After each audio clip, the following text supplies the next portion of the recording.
Hello bachcho, let's see this question. The question says an inductor, a resistor and a capacitor are joined in series with an AC source.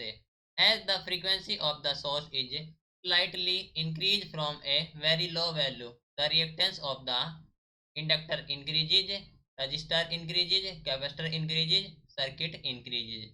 Question में कहा गया है कि एक inductor, register और capacitor वो join है series में with N AC source.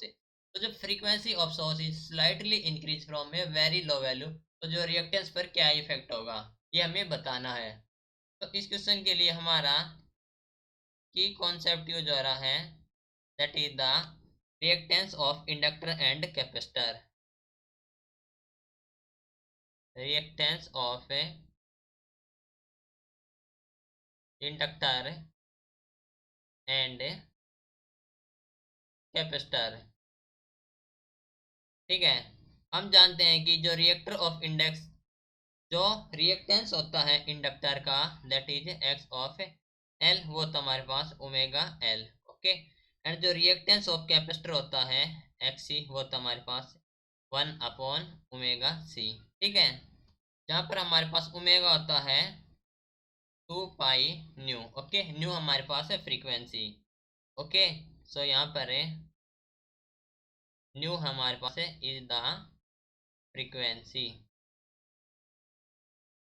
Clear है? तो ये हमारे पास न्यू इज द फ्रीक्वेंसी। तो देखो, जो हमारे पास है एक्स ऑफ एल, वो हमारे पास डायरेक्टली प्रोपोर्शनल है ओमेगा के। ठीक है, एंड जो हमारे पास एक्स ऑफ सी है वो हमारे पास है inversely proportional to the omega के। ठीक है, तो पूछा गया है कि जब फ्रीक्वेंसी ऑफ सोर्स को स्लाइटली इंक्रीज किया जाता है वेरी लो, तो जो रिएक्टेंस पर क्या इफेक्ट होगा। ठीक है, तो हमारे पास है जब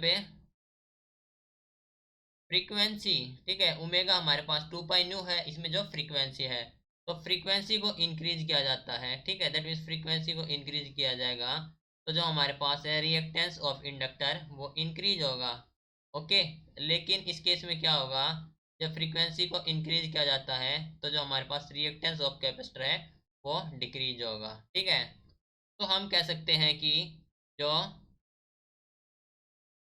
reactance of inductor, reactance of inductor वो होगा हमारे पास इंक्रीज, एंड जो reactance of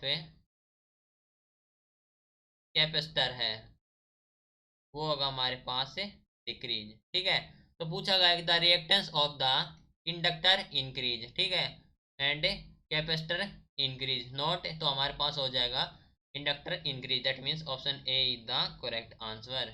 So this is your final answer. Hope you understood it well. Best of luck.